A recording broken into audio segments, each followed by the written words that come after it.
Hello, my name is Mark Gibson, and you're listening to the podcast version of the Teagasc Signpost Series, a weekly webinar that promotes and examines sustainability in Irish farming. Good morning. You're welcome to this week's edition of the Teagasc Signpost webinar series. My name is Tom O'Dwyer, and I'm delighted to be your host for this morning's webinar. Both of our regular hosts are on holidays this week, so if you're listening, Cian or Mark, from a beach somewhere, I'm only keeping the seat warm for your return. This week, our topic is the use of rapeseed cake to reduce greenhouse gas emissions. Rapeseed cake is the solid material left behind after oil has been extracted from rapeseed, produced from the oilseed rape crop. It is widely used as a high-protein livestock feed, particularly for dairy and beef cattle. And of course, it is grown here in Ireland. So without giving too much of this morning's presentation away, it offers the potential of replacing imported protein sources. We like to feature the latest research on the Signpost Series webinar. And new research from Teagasc has shown that including rapeseed cake in the diet of growing beef cattle can reduce methane emissions. So to tell us more about this and his work investigating the role of rapeseed cake in the diets of beef animals, I'm delighted to be joined by my Teagasc colleague, Neal Folliard, who is a PhD student working with Professor David Kenny at Teagasc Grange, and also by Méabh O'Hagan, ASSEP advisor for Louth Meath in Dublin, who will assist with questions towards the end of today's webinar. So good morning to you both. Morning, Tom. Morning, Tom and Neil. How are things? Good to have you both on. So we're always looking for ways of reducing greenhouse gas emissions. So this is an interesting piece of research, and I too am looking forward to hearing Neil. So Neil, if you want to share your presentation. Perfect. Hi everyone, Neal Folliard is my name. I'm a final year PhD student with Teagasc, and today I'm going to be talking about the use of rapeseed cake to reduce greenhouse gas emissions in beef cattle. I'd also like to take this opportunity to thank all the co-authors involved. So my supervisor, Professor David Kenny with Teagasc, and my university supervisors, Dr. Sinead Waters and Professor Vincent O'Flaherty, as well as colleagues, Dr. Emily Roskam and Dr. Sabine Scully. So I suppose this will be a term that will be used throughout the webinar, and the project in which this research is a part of Integrity is kind of based around circularity as well. So both global warming and feed food competition between livestock and humans is a major threat to global food security. And currently, our agricultural food production systems use a linear model, so just, I suppose, outcome focused, often human edible resources. A circular food production system is one that recycles nutrients throughout the bioeconomy. So going forward, it's essential that our ruminant feeding programs are non-competitive with human resources. So we're using non-human edible protein to produce human edible protein. And if we look to the right-hand corner of the screen, this infographic here, we can see an example of a circular crop ruminant livestock system. So we have our oilseed rape. We extract the oil, which we can use for humans. We get a rapeseed cake byproduct, which is a native protein source for cattle. We can use it to get our meat and milk. It also has an added benefit of reducing enteric methane emissions. The manure from these cattle can be spread back out into land again. Or there's also potential there for anaerobic digestion. So by feeding this into anaerobic digestion, we could possibly harvest more biomethane. And then, of course, that digestion can be spread back onto the land again. The Integrity project then, so the general objective is to increase nutrient circularity and promote sustainability through improving crop, ruminant, livestock production system integration. Specific objectives include characterization of representative agricultural systems, evaluation of management options, addressing the use of byproducts, develop decision support tools, assess nutrient circularity with an integrative approach and co-innovation, look at technological adoption assessment. And then in terms of outcomes and impacts, hopefully get less linear, more circular crop livestock systems, greenhouse gas mitigation, improved efficiency, reduction of waste, and increased protein autonomy. In terms of the consortium involved, there's 9 institutions involved across the world, from South America, Europe, and Oceania. And the Teagasc end of it, which is funded by the Department of Agriculture, Food and the Marine, we're looking at use of byproducts for ruminant feeding programs. So that's our role in the project. So why is this research important then? So 74% of our Irish agri emissions is ruminant-derived methane, with 62% from enteric methane of carbohydrates in the rumen and 12% from manure methane, mainly when it's stored as slurry. So feed additives have been highlighted as a mitigation strategy under the Teagasc marginal abatement cost curve. However, there's a number of challenges with dietary supplementation to animals.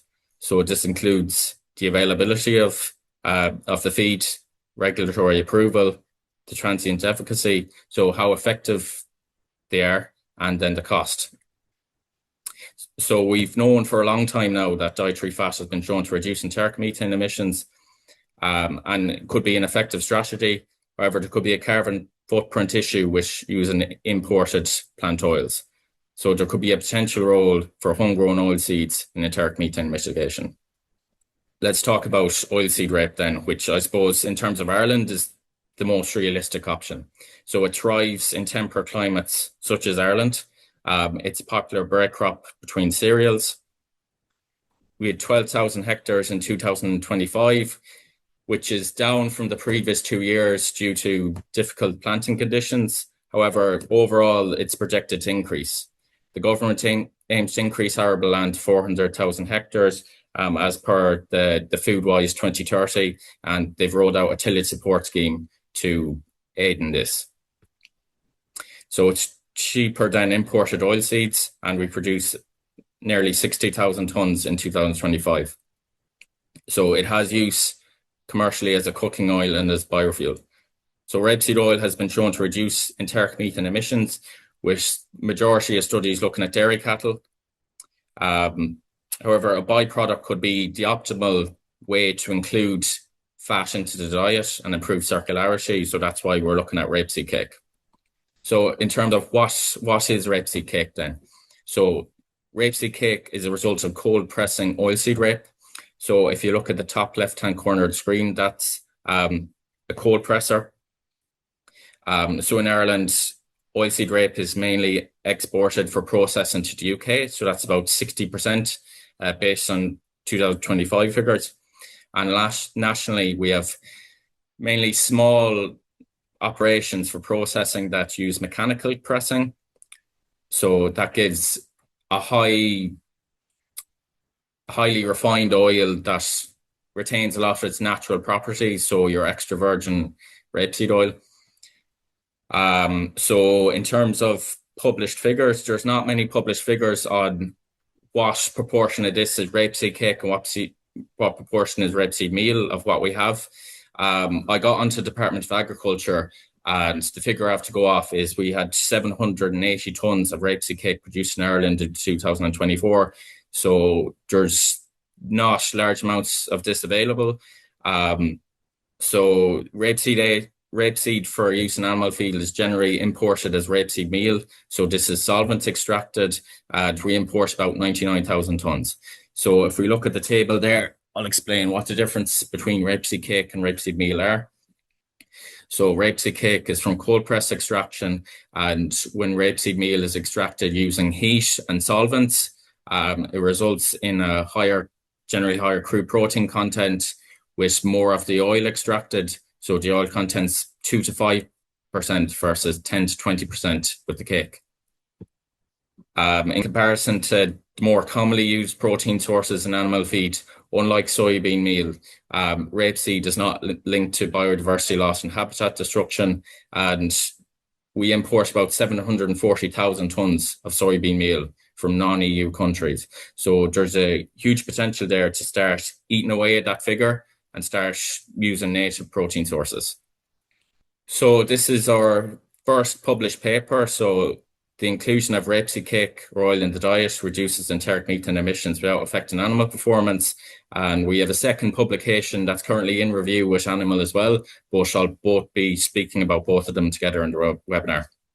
So for the study design then, we carried out a holistic examination of rapeseed cake or oil in the diets of growing cattle indoors. These cattle are about 11 months of age. And we included rapeseed oil as kind of a positive control, like we definitely know it works. So we carried out a 72-day feed intake study using 54 Charolais cross heifers and steers. We looked at feed intake, average daily gain, the feed conversion ratio, muscle and fat accretion. We looked at blood hematology, enteric methane emissions, rumen fermentation products, the ruminant fecal microbiota. And then we took a muscle biopsy sample of the longus dorsi. So we're trying to see if that by feeding either rapeseed cake or oil, we could actually increase the quantities of unsaturated fatty acids in the meat or the muscle tissue, as this could have human health benefits, as it's been shown in the literature. And then post this study, we carried out a 10-day total tract digestibility study using a cohort of 12 steers. And we looked at the manure methane and again, the total tract nutrient digestibility. So in terms of a dietary feeding regime, we 384 kilos on average. There were Charolais crossbred heifers and steers. We offered them 3.7 kilos of treatment concentrates. That was a control, a rapeseed cake ration, or a rapeseed oil. And additionally to this, they received a kilo of concentrates as bait pellets when using the green feed machine, which I'll talk about later. But yeah, 3.7 kilos of treatment concentrates is what they got. Grass silage was fed separately on an ad lib basis, and the concentrates had a similar crude protein on a dry matter basis at 16 to 18%, and fiber at 27 to 28%. The rapeseed cake and the rapeseed oil ration were balanced by the oil content, so they were isoenergetic. And rapeseed oil and cake were included at 1.1 kilos and 190 grams in the diet of cattle, respectively. So in terms of the ration ingredients then, the main protein source in the control and the rapeseed oil diet was rapeseed meal. We looked at full replacement of this with rapeseed cake in that ration. And then some of the barley was replaced in the rapeseed oil ration with rapeseed oil. So how we carried out the measurements then? So within our feed intake study, we measured the animal's feed intake daily using the Caline broad-based controlled gate system. So each animal had a reader around its neck. So it was able to use its own individual box, and the feed was weighed in and out daily. The gaseous emissions was measured using the green feed system. As I mentioned earlier, they ate about a kilo of bait pellet a day. So the machine drops the bait pellet as the animal comes over to feed. It stays there for at least 3 minutes to get good measurements. So ideally 3 to 6 minutes. We profile this throughout the day, so we gather about 3 to 6 measurements. And as the animal stands there and feed, its breath travels up the machines, and sensors within the machine records the methane, the CO2, and the hydrogen that's produced.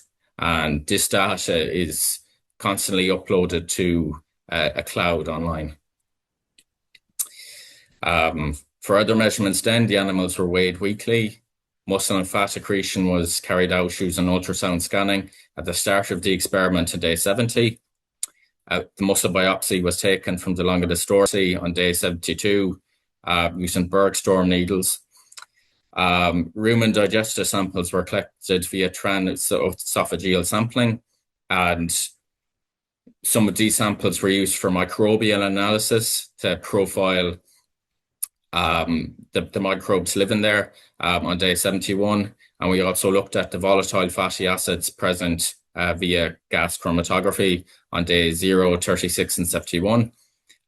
We collected feces and again looked at microbial analysis, and we collected blood samples from the jugular veins on days 0, 36, and 71 to look at fat metabolites and look at the nitrogen metabolism, and as well to see the animals were in good energy balance as well. And then for the digestibility study, here's what the metabolism housing looked like. So each of the 12 animals, that was 4 per treatment, were housed in these for 12 days. We were able to measure the feed and water intake, and then the urine and the feces was collected separately from each other at the base. So we could measure the nutrient digestibility, and as well as that, we could calculate the nitrogen excretion and use efficiency.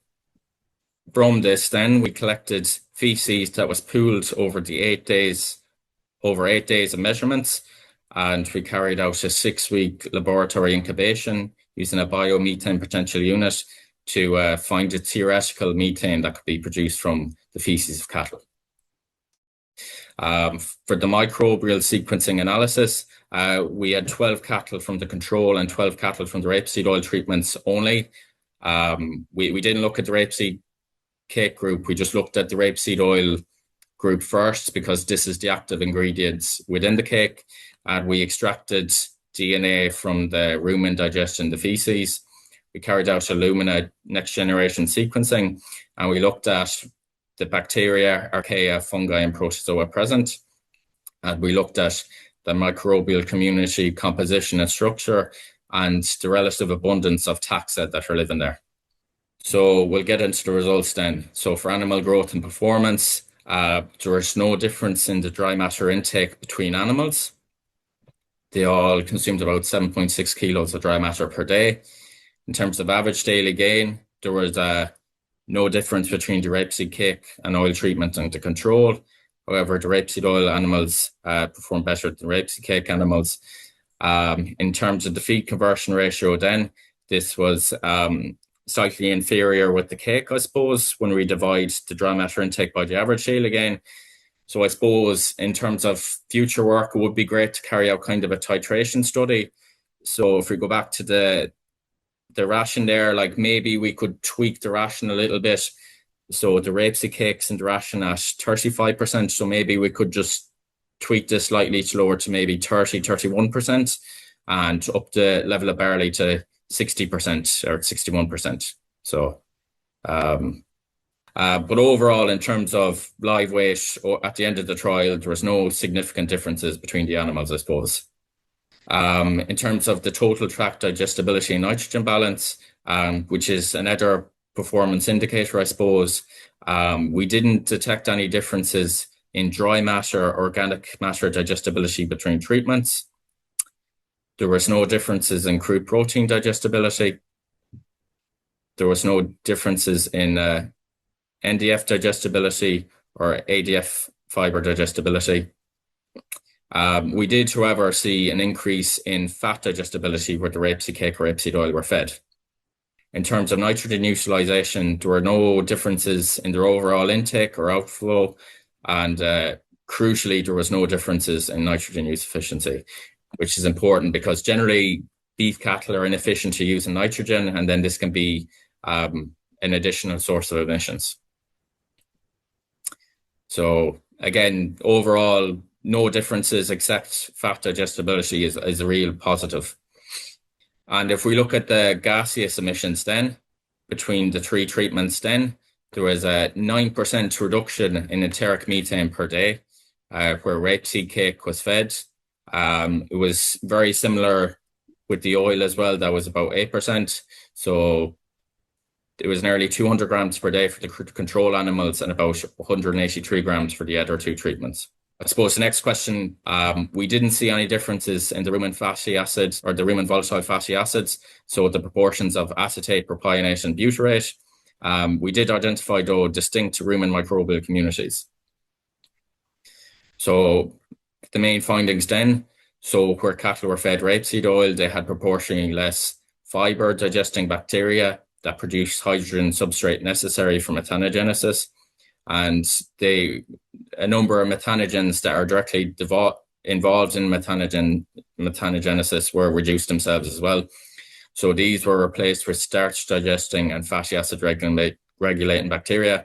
So I suppose even though we've seen a reduction in some of the fiber digesting bacteria, we didn't see an overall effect on digestibility in the animal's gut. And then in terms of the fatty acid regulating bacteria, this could be an indication, along with higher amounts of saturated fatty acids detected in the feces, that there was rumen biohydrogenation of unsaturated fatty acids happening. So those were being converted to saturated, which is a hydrogen sink. And then we didn't see any differences then for the protozoa or fungi in the gut. So those groups of organisms didn't seem to be affected. And then in terms of the effects on the hindgut of the animals, so the feces, we just saw kind of an up and down shift, like swapping with a couple of fiber digesting bacteria, and then some of the fatty acid regulating bacteria increased in the hindgut as well.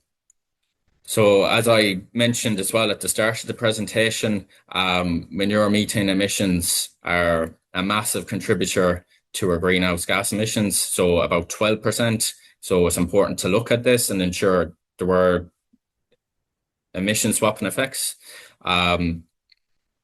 So the feces was collected from cattle during the digestibility study.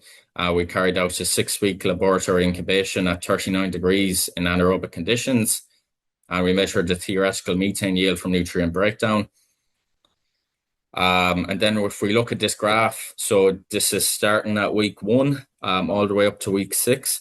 So we can see the rapeseed cake and the rapeseed oil treatment here. This is methane per gram of volatile solids. So there's, by the end of the 6th week, there's a 53% increase in the biomethane yield from the breakdown of feces from the cattle fed the rapeseed oil or the cake. So why? From our reading of it, the greater quantities of fat, and in particular saturated fatty acids in the feces, acts as an energy source to promote bacteria that have a symbiotic relationship with some methane producing microbes. So we've seen about 3 times the amount of saturated fat in the feces, so that's no surprise.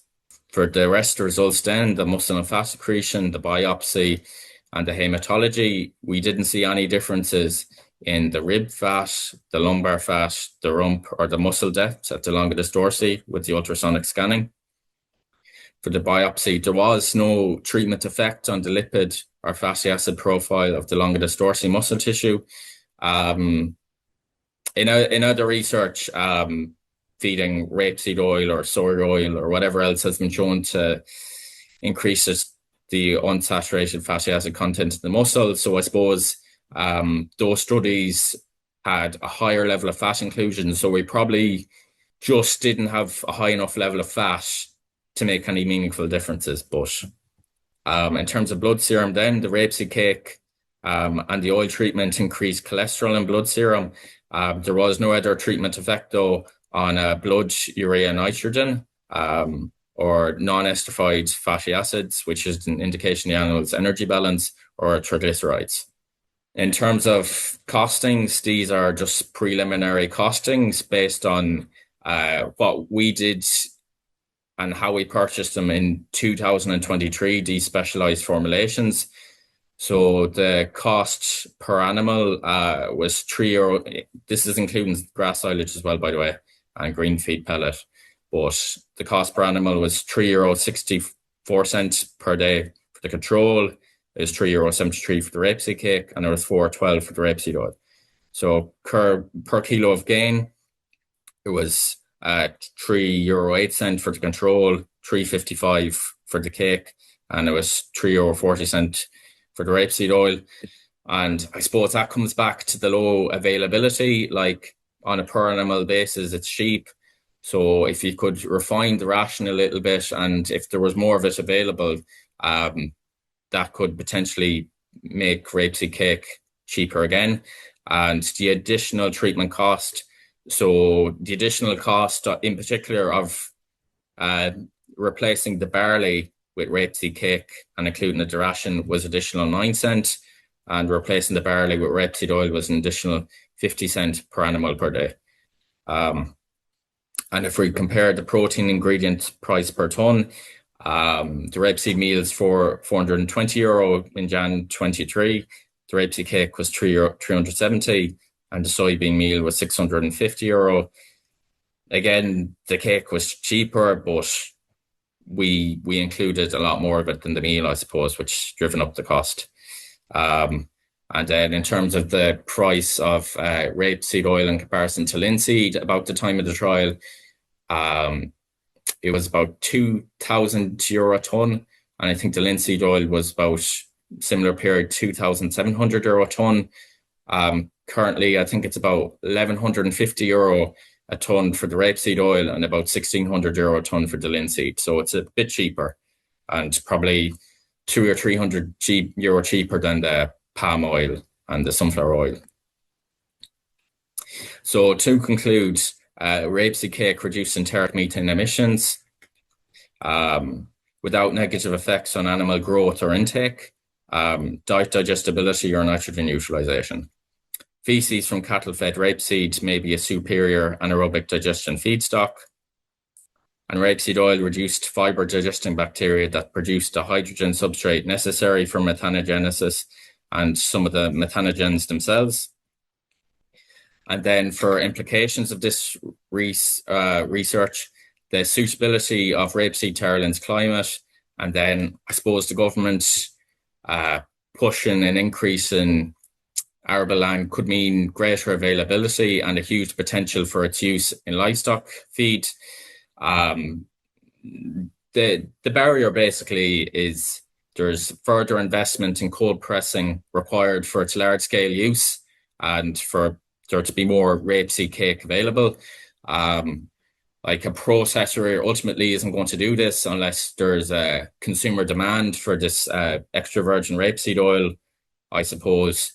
So there's a lot of factors at play. And then a life cycle assessment and further bioreactor tests are required to assess the net reductions in enteric methane to see the overall net gain in methane reduction. So the majority of our emissions are enteric. So it's the increase in the manure deflating that a bit. And then what's the financial sustainability of including these rations? And then what's the potential integration into anaerobic digestion? I know barriers to implementing anaerobic digestion into our livestock systems is the quality of substrate use. So potentially it could be very useful for that. If you require any further information, here are some of the publications. So one journal article is published and then one's in review. And then there's conference proceedings available as well online. So thanks very much for listening, and I'm happy to take any questions. Okay, thank you, Neal. A very interesting presentation, and one or two questions that I had myself following the presentation. Just to clarify, the reduction in methane is a reduction in enteric methane. Yeah. But during your presentation, you also made reference to the fact that the biomethane potential of the slurry produced, of the feces produced, also increased for the animals on the two oilseed based diets. Does that also suggest that there's potentially a reduction in methane emissions from slurry, but you just didn't measure it in your experiment? Sorry, are you saying like whether we fed it as the feedstock to the biomethane potential unit as slurry as opposed to just feces? Or well, the fact that the biomethane potential increased, does it mean that there was less methane lost from the slurry? The biomethane potential, so we kind of simulated anaerobic digestion conditions. Okay. So it was 39 degrees, which is much hotter than a slurry tank, for example. It was being constantly stored. So we're trying to see how much methane is available to be lost based on the nutritional components of the feces. So that's what we're trying to measure. Okay. So this indicates basically there's potentially more methane available to be lost during its breakdown over, not right away, but over a 6-week period. Yeah. Okay. And the other question that I had, and you've touched on it during your presentation, the availability of the cake, the rapeseed cake, as opposed to the rapeseed meal. You said that, you know, a lot of the rapeseed is processed using solvent extraction, which produces the rapeseed meal. So I guess if this technology that you're talking about, the use of rapeseed cake, it would require not just additional processing. It would require a change of use, that more of the rapeseed meal is processed mechanically rather than using solvent extraction. So that's a requirement, is it? Yeah. Yeah. Yeah. Yeah. Okay. All right. Okay. Méabh, do you want to have a look at some of the questions that are after coming from our audience? Yeah, perfect. So, you know, there's a good bit of interest, obviously, in the presentation, Neal, and a couple of questions coming in. You know, obviously, your study focused on the relevance of these feed options in a beef setting, but you know, a good bit of interest there in terms of how it could be applied also in a dairy setting. Do you think that's something that that could be a possibility, and do you think it's something that research that we will look at in research going forward? Yeah, I think there's a huge potential there for it to be used in dairy cows. There was a study there recently done in 2022 where they fed rapeseed cake in the diet of dairy cows, and they found a similar 7 to 8% reduction in methane, and they even seen a slight increase in methane, in milk yield as well. Okay, so potentially co-benefits there in terms of production as well. And do you know, in terms of, you know, I know you gave us a good idea there of like the cost in relation to the additional live weight gain. You know, was the cost for dairy cows, you know, similarly kind of being diluted by the increase in milk production, or was it coming in at a higher cost? Do you know from that? From that study? Or in general. I mean, I know obviously feeding rates might need to be altered based on, you know, dry matter intake and stuff like that. So I'm just interested if you have any insight into whether the cost would be higher in a dairy setting. Yeah, that study now, it didn't look at the economics at all. It was just purely the animal performance and the methane, whatever else. But I suppose to balance everything for protein, if you're replacing a cheaper ingredient like barley, or you have to substitute higher amounts of it, I suppose it's a bit of a balance there to balance everything for protein, but not make the cost too high, if you get me as well. So yeah, of course, but it's an interesting area then for for more work to be done in to see, you know, is there a greater potential there for it to be implemented? Definitely. And I guess just in terms of the and then again, just with applying it in different settings, then what about in the diets of finishing animals then as well? Like, would you see it having a role to play in those settings where the animals are obviously indoors over a longer period of time? Yeah, I think so. Like, I've read other studies as well where they looked at replacing, like, for example, soybean meal itself. I think they looked at full replacement of soybean meal, and the rest of the protein was balanced there with bran, I think it was. And they had cemental bulls, and they fed them for 300 days, and they had similar carcass output and performance. Yeah, like there's loads of literature there showing them in finishing diets, and that you can get similar animal performance, and even you could potentially affect the meat as well and improve the fatty acid profile of the meat. So definitely, I think it has a huge role to play in finishing cattle. It'd be nice to do more of it here at Teagasc, to be honest. Yeah. And just a question there as well in terms of the palatability of the different options there. Like, was there a better palatability with the rapeseed cake versus the rapeseed meal, or how did they compare? I didn't find any palatability issues with feeding it anyways. There was no rejection or any of that, so I didn't see any issues there. Yeah, and intake levels were obviously similar as well. So so that would indicate no big issues intake anyway. was the same. Yeah. Okay, perfect. Yeah. Any other? There's a couple more questions there as well on your side, Tom. See an interesting one as well. If more rapeseed cake is produced, then you're going to have more cold pressed rapeseed oil also. So have you considered, what the impacts of changing the processing would have on other products, so the cold pressed rapeseed oil? So yeah.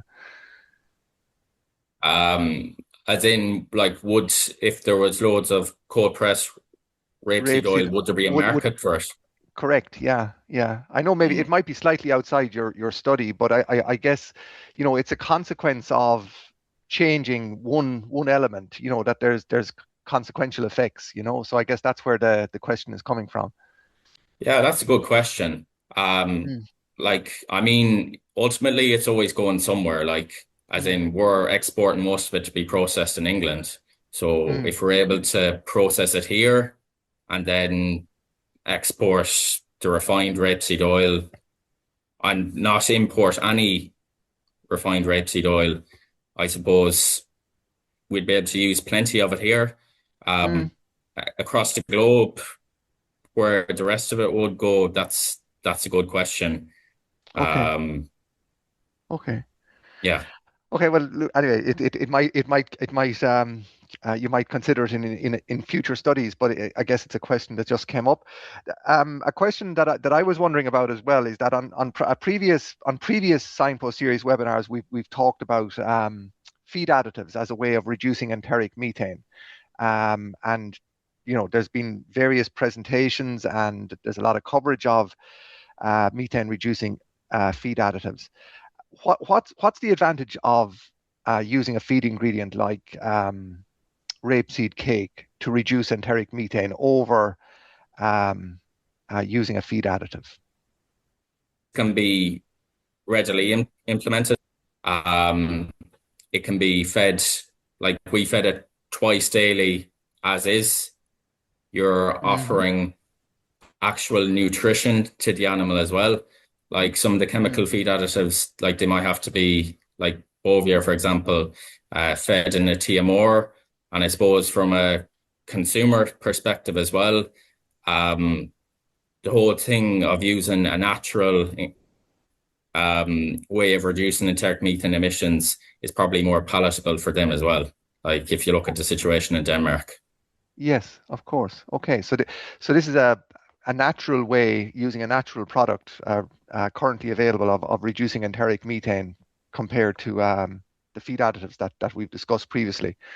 I see as well, Méabh, that one of our colleagues, tillage colleagues, has put a comment into the Q&A function linking back to my earlier question on the market for cold-pressed rapeseed oil, that there potentially is a huge market for this as it competes with extra virgin olive oil. And I guess a lot of us use that for cooking and for salads. But it would need a promotional or a marketing strategy, to recognize the benefits of it, I guess, and encourage consumers to use it. So, yeah, that would be good. Any more questions, Méabh? Yeah, there is. I guess just again, I just want to kind of jump back to something that you were talking about there. Say comparing the benefits of maybe an option like this versus the likes of a feed additive such as Bovaer, which obviously has had a lot of consumer issues. But I know, Neal, this isn't an area that your study looked at, but I mean, I think it would be safe to assume, even from a farmer attitude point of view, speaking as an advisor who could be going out and advocating for these kind of measures on farms, like, you would imagine that farmer attitudes to something like this as a means of reducing methane would be much more acceptable to them as opposed to an actual feed additive. Just your opinion on that. Yeah, I think so as well. And just from talking to farmers as well at the Beef Open Day, I think there's a lot of them there open to reducing emissions wherever, but it has to be there for them, basically. As in, if you could link up, as I said, the rapeseed processors, if you could link up them with the feed mills, like it has to be there for the farmer in a feed available to be fed. Like I said, a soybean meal or rapeseed meal, and I don't think there'd be any issues there. Like, yeah, so it needs to be convenient. It needs to be something that they're seeing when they go in to talk to their feed merchant or whoever it is. Like, yeah. And then just a good bit of interest there as well, obviously on, you know, the how you examined the microbial populations, you know, and just one question there regarding, you know, the fact that you didn't see any significant difference in the volatile fatty acids. But, you know, given that it was maybe a shorter period of study, would you expect that if it was over a longer period, like, would you anticipate that the change in the rumen microbial population, would you envisage that would have an impact on the volatile fatty acids over time? No, I don't think so. Like, comparing my findings to other studies, no change in volatile fatty acids is normal where you're feeding concentrates with forage. Now, if it was a very high forage diet, you might actually see an increase in propionate by feeding fat. But other than that, everything should be the same, like for a high concentrate diet or a mixed. Yeah. And again, just looking at the examination of the microbial population, just a question there in terms of the kind of the control, I guess, and the meal that was fed, was the microbial composition of the meal tested and the impact of that on the control group compared? And what was the main conclusion from that? So I'm not sure, does that I'm not sure, is that applying to the controllers, that the rapeseed meal specifically that they're asking about? I'm not quite sure. So sorry to whoever was asking if there's further clarification, maybe just send us in another question and we can ask. Yeah. There's an interesting question then as well here in relation to the availability of rapeseed. And that's obviously related to the number of hectares of oilseed rape grown in Ireland every year. And the person that has put in the question has indicated that with 80,000 tons of oilseeds produced every year, that'll give us 50,000 tons of oilseed rape cake. So that's what we could, if it was all mechanically extracted currently, Neal. So would that be enough to make a significant difference on the supply side? You know, given the amount of bovines that we feed in the country, have you considered that? And, you know, in other words, do we need to grow more oilseed rape in Ireland as a crop to produce more oilseeds, which are then mechanically pressed? Yeah, that's a really good question. Like, I suppose it's like the majority, like there's about nearly 1 million tons of like between soybean and rapeseed fed. So most of it's soybean. So obviously you need to eat into a bigger chunk of that to make a significant difference as well. So, I mean, every bit is a help. And maybe there's the potential to combine the rapeseed cake, etc., with like a different methane mitigation strategy to kind of get a boost. So maybe you can get away with feeding less of it. But yeah, I mean, like that's the challenge. Like replacing all this non-EU soybean, like it's like that's ultimately what's generally fed. So yeah, like if you could replace as much of that as possible, that'd be great. Like, but you know, that's the challenge going forward. I guess I should have recognized by the person who asked the question that it was possibly a way of getting across the point that we need to grow more tillage crops in the country. But that's the point you made. You made that during your presentation, that the government has a strategy of looking to increase the area under tillage crops. And one of those crops then could be oilseed rape. So yeah. Okay, so Méabh, any more questions? Yeah, there is just an interesting one here talking about research that has been carried out in Sweden showing that oat-based diets decreased methane emissions by over 8%. And just asking about, you know, the possibility of combining oats with rape cake or oil, to try and get sort of an additive effect to further reduce the methane emissions, and kind of tagging on with that as well. Another question was asked, like, is there other research that you would like to conduct to include other additives with the rapeseed meal cake to see if there is maybe additional gains to be got in the methane area? Yeah, that's a good question. In terms of oats with the rapeseed cake, there's actually one study that came out recently that looked at exactly that. They combined oats with rapeseed cake and got a reduction. I don't know the figure off the top of my head. I can guess it for the person afterwards. But yeah, there's actually recent research on that has been done. And then in terms of what I would like to do personally, there's a study that came out recently there that they actually fermented the rapeseed cake before feeding it. So they fermented it in a pit, and this helps kind of ferment some of the fiber and stuff like that. So it was a higher quality product when it was fed. So that could be a way to maximize performance potentially as well and increase the nutritional composition of the ingredients. Okay. And then rapeseed oil as well. There was a study there. I suppose it'd be the same in theory for cake. Was combined with Bovier, and they actually found emissions like a stacked reductions. So, like, say they reduced it by the rapeseed oil in this case by 25% each. When they, as they have two different modes of action, by combining them, they actually got even higher reductions. So maybe that's an option as well. So.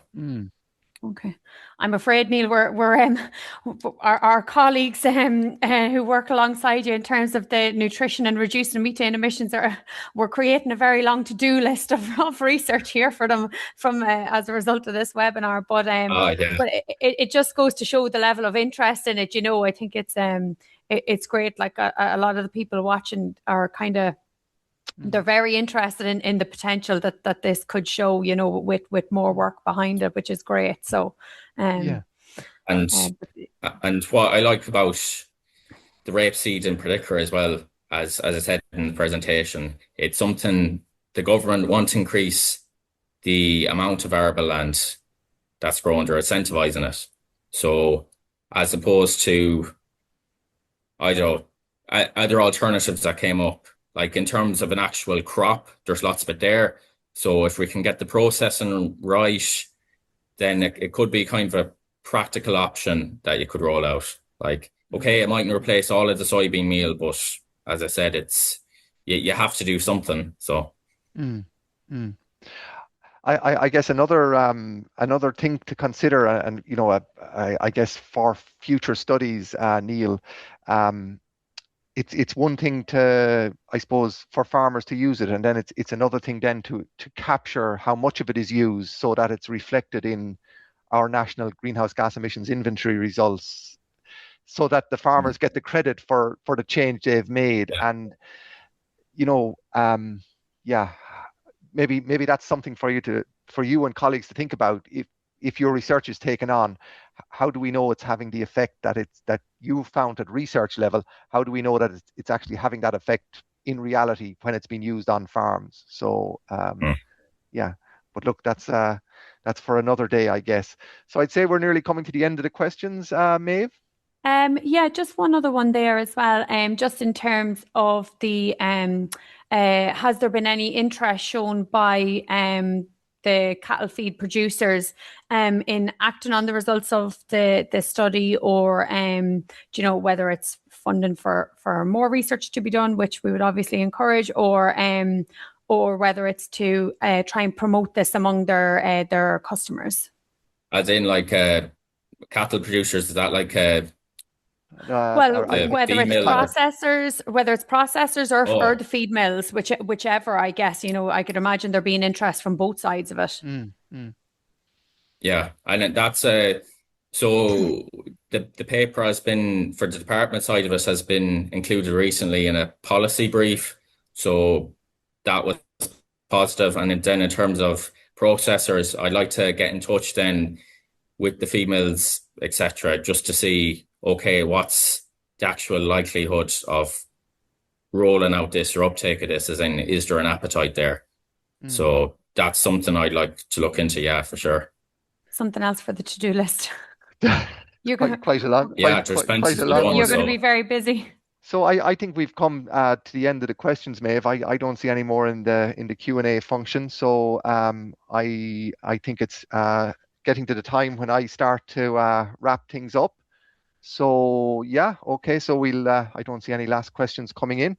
So look, I will draw this week's webinar to a close. I'd like to first of all thank our presenter this morning, Neal Folliard. So thank you very much, Neal, for taking the time to prepare your presentation and for joining us this morning and for engaging in the discussion following your presentation.